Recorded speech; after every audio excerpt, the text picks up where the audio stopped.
When I say dream computer, what sort of images does that conjure in your head? For most people, I'd guess it's something along the lines of a 4090 GPU, 128 gigabytes of RAM, blazing fast SSDs, one running the OS and the other the installed games, maybe an i9 processor pumping out pure computational power, limited only in its ability to generate heat thanks to a slick liquid cooler. Maybe a case that looks like a nuclear reactor from outer space. In other words, for most of us, myself included, the idea of a dream computer is almost certainly a dream of cutting-edge power and performance inside a beautiful, futuristic PC case. But what if your dream computer was almost the literal opposite of that? So, my name is David Murray. I run the YouTube channel, The 8-Bit Guy.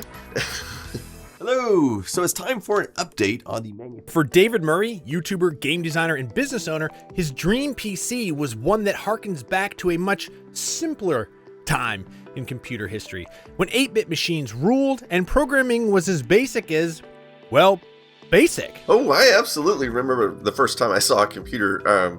My brother wanted to buy a computer. He's 3 years older than me, and I was 6 years old, and he convinced my parents, and we went to a local electronics store and bought a Commodore VIC-20. Gentlemen, move over for my friend Vic, the Commodore VIC-20. And I still remember the day that we brought it home and plugged it in, and it was one of the most magical experiences of my childhood.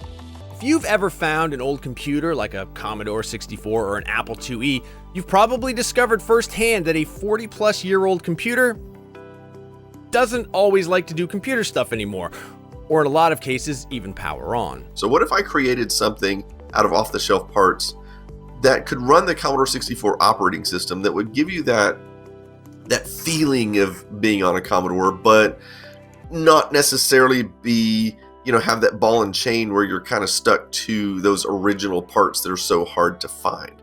Now, while the Commander X16 is based on 1980s, well, technically 1970s tech, it's still a modern machine. There's a really cool custom case designed specifically for the Commander X16, but it's super popular and therefore hard to find. But the Commander X16's modernity means it fits into any microATX computer case. This absolute chad of a case is the Corsair 2500 series, intended specifically for your monstrous gaming PC builds to maximize cooling. I'm putting the Commander X16 in here because I love the juxtaposition of this 8-bit computer board inside this massive case. But also, well, just look at these optional faceplates. Nothing says 1980s tech quite like a wood grain veneer. It's really important to point out here that the Commander X16 isn't a Raspberry Pi running some kind of emulator or a micro PC built around modern 32-bit and 64-bit processors. It's built to be as close to those original, relatively low-cost computers of the 1980s, right down to the 6502 processor inside. So the Commander X16 uses the same microprocessor that you would have found in a lot of 80s game consoles and computers and arcade machines. So yeah, the 6502 processor technically is 8-bit, although a lot of people don't realize this, you can actually put the 65816 processor in the machine and it will work, which is a 16-bit processor. So the machine can actually be 8 or 16-bit. The CPU that we ship with it, of course, is the 8-bit. Having had the opportunity to play around with the Commander X16, and as someone who remembers those old 1980s PCs and also owns probably a dozen at this point, it really does capture the experience of retro computing in a way you can't really get outside of original hardware, which was part of David's vision.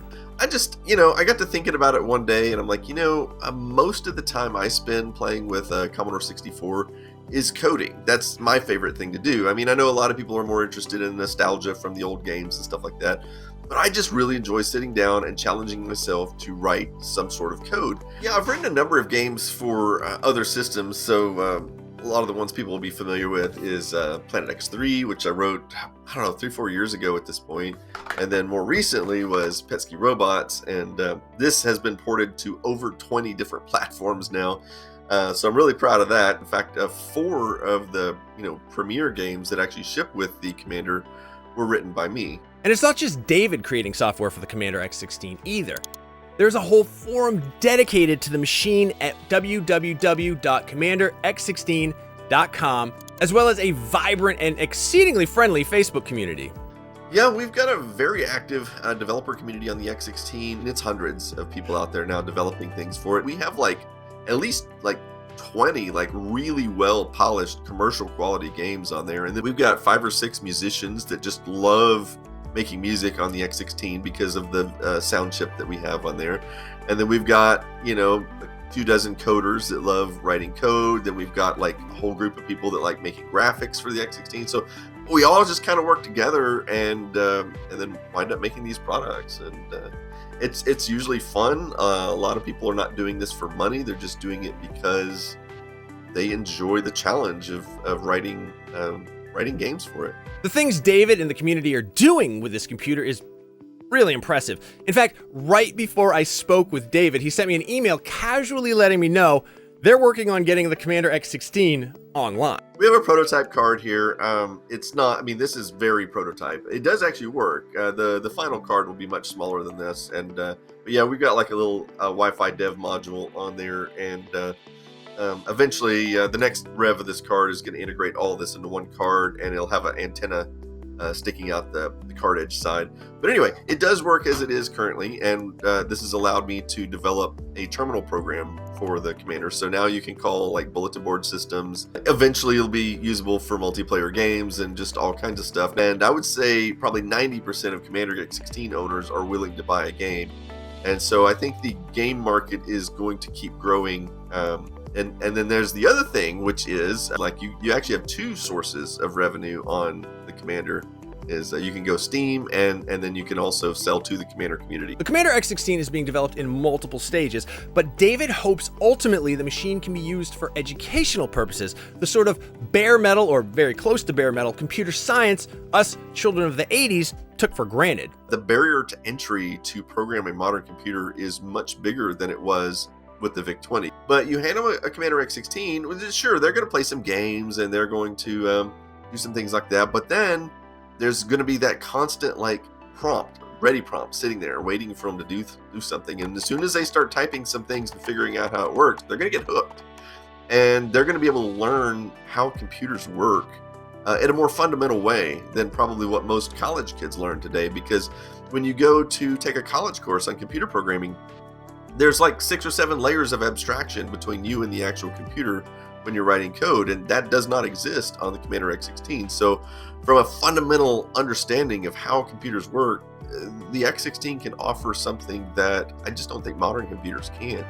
The whole family can learn computing at home. If you're interested in trying out the Commander X16 yourself, you don't need to commit to a physical unit. Although personally, having gotten the opportunity to use the physical hardware, I do recommend that first and foremost. But to dip your toes into the Commander X16 interface, there's a fully functioning emulator at the Commander X16 website. And you can go to the forums and there's a download section. You can go get the emulator. In my opinion, the best thing about the Commander X16 isn't the hardware or even software, but its story. This is something David had always wanted to make, and rather than sit on his idea, he actually went out and created the computer of his dreams. I have no official training in computers. It's just all pretty much just personal enthusiasm and a desire to learn and just self-taught, more or less. Yeah.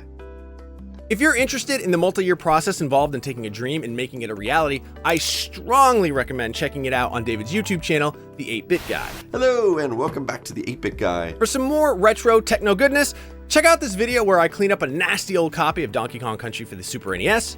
And for everything else, keep it right here on IGN.